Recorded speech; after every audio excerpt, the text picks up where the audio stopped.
Saturday, Saturday, 18 August.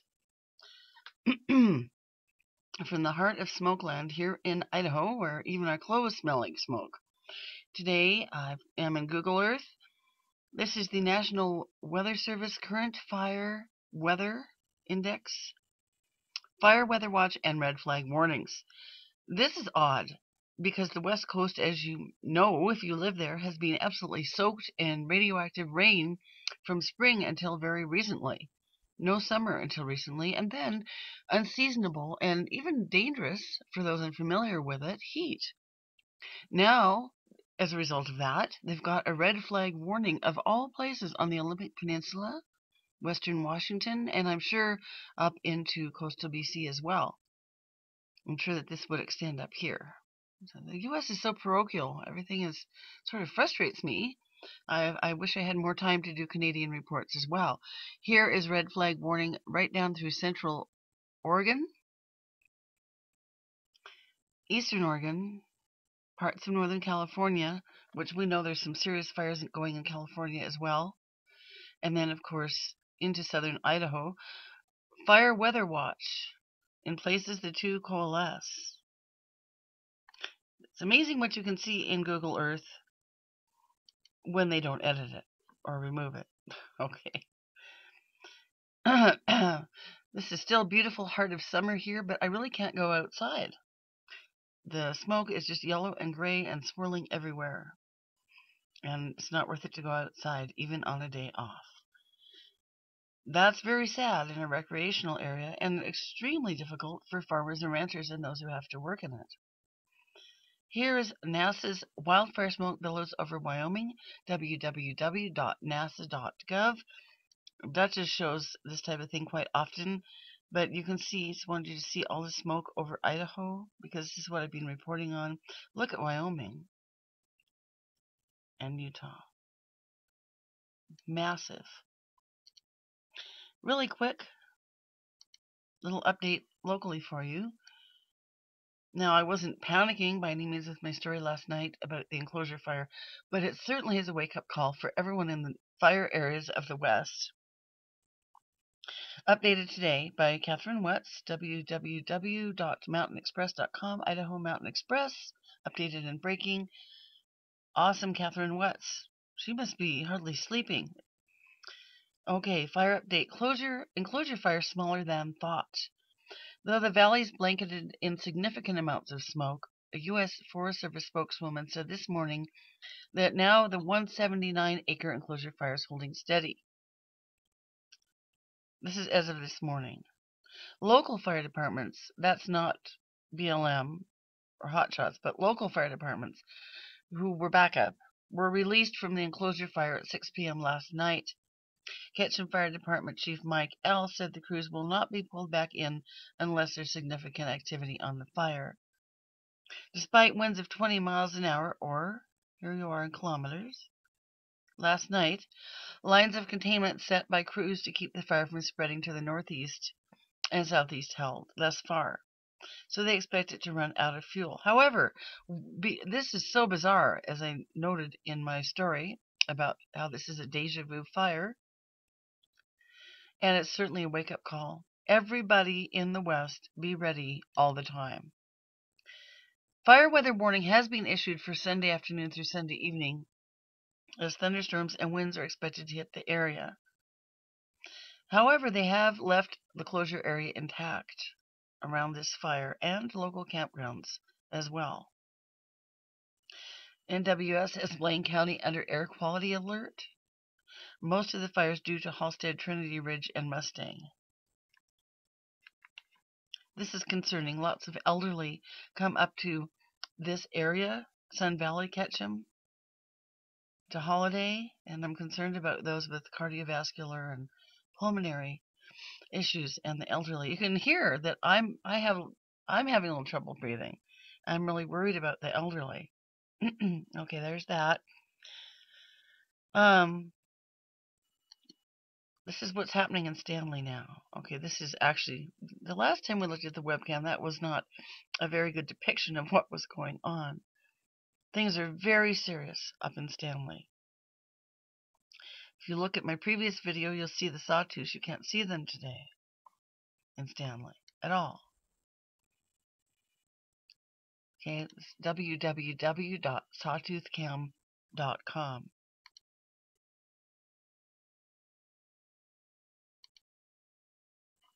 Now we'll go to InstaWeb, and I'll show you that some very serious things are happening here as elsewhere. And as I say, though, I'm focusing on this because of how many people come here to recreate. I'll look at Trinity Ridge real quick. I'll just try to give each one a minute. And then I probably won't do anything else on fire for 2 or 3 days unless something major develops.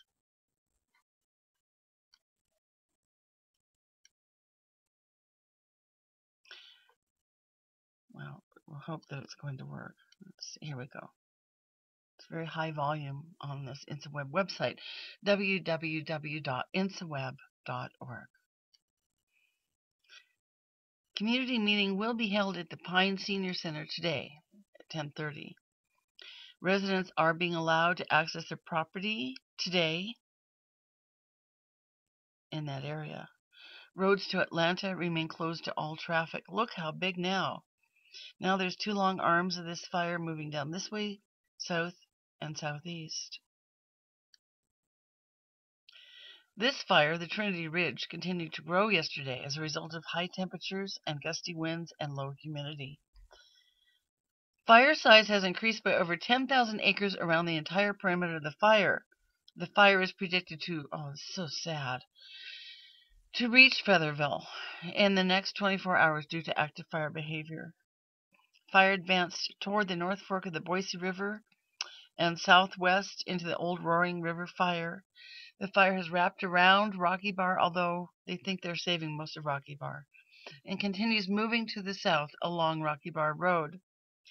Today, structure protection in Featherville and many areas of the fire is top priority. They're attempting to keep the fire away from Barber Flat and the North Fork of the Boise River.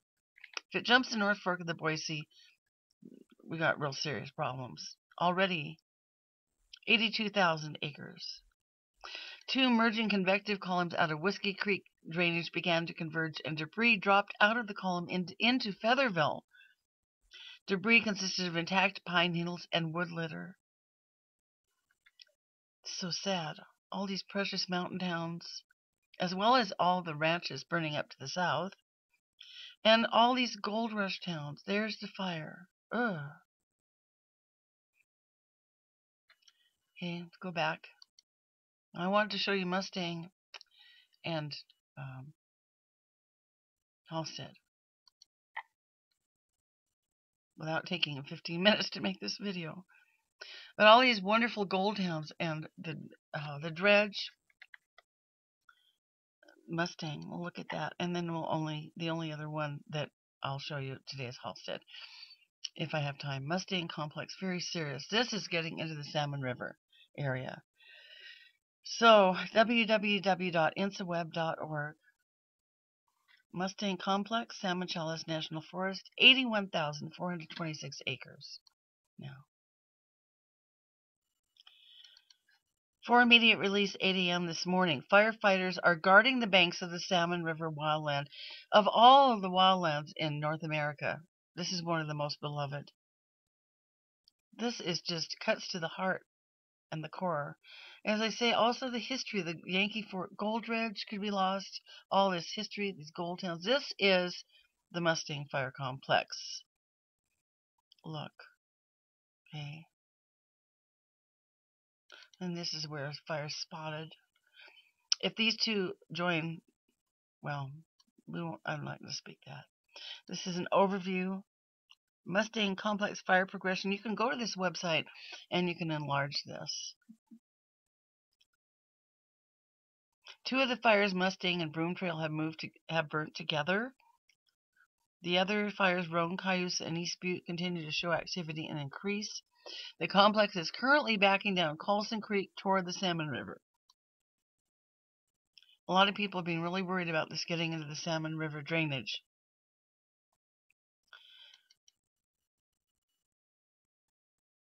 You can read this. Fires cross Boulder Creek is progressing, actively burning on Bear Top Ridge. this is just horrible. They're trying to protect ranches in the area, homes, small towns. This one could threaten Chalice. Growth potential is high and extreme. Fires in steep, inaccessible terrain. Some areas are not staffed due to safety concerns, meaning even smoke jumpers can't get in. They don't even want them to go in. And that's your last attack. If no one else can get in, they jump fire. But I think they're not even wanting that to go on right now. An evacuation plan has been created and is being activated since the appropriate management action points have been met. Now let's look at Halstead, because there are further evacuations going on around Stanley.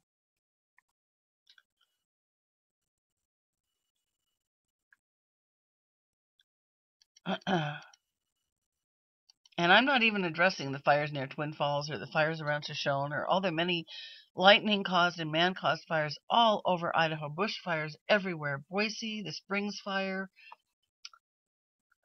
So many. If you go to InfoWeb, you can read about them. Chalice is now concerned in regard to the Halstead. Community meeting is planned for Monday in Chalice. This is only one part of the Halstead. I can't get this to open and show you the whole fire. But this is the fire area in gray. It's moving east and a little bit south. And the Wood River Valley's down here. Fires under suppression strategy. Okay. Still a few miles from the Diamond D Ranch. What's not showing, let me see what they're going to tell me. Fire behavior very active. Most of the fire behaviors from Standing Dead Lodgepole. The slopes coming towards the town of Stanley are sagebrush, which is a completely different fuel type, extremely volatile. Fire is spotting and crowning. Area closures are in effect around Bench and Halstead. Fire continued to move toward the southeast. Evacuation notices. This is the key part. Were handed out by Custer County to areas from Sunbeam to and including now Custer and Jordan Creek. These are small towns. To Loon Summit, saying residents should evacuate by Friday. They should be out. I think they got everybody out last night. Fires well established in the West Fork of Yankee Creek. These two highways were open as of the time that this bulletin came out. I don't know what to tell you. Just please pray, everybody. I'm not going to do anything more on fire, but go to kitv.com and the Idaho Mountain Express, InfoWeb, NIFC. You can access most of these major fires on their own websites. Follow this so that you can keep it in prayer. Stanley, Chalice, small towns, Featherville, not to mention areas outside Boise, Garden City, Twin Falls, Shoshone, and maybe our very own Ketchum, all under threat. But we're alive and breathing, more or less. All right. The next thing I'm going to do is go make my backup website, and I'll send you all a thank you video.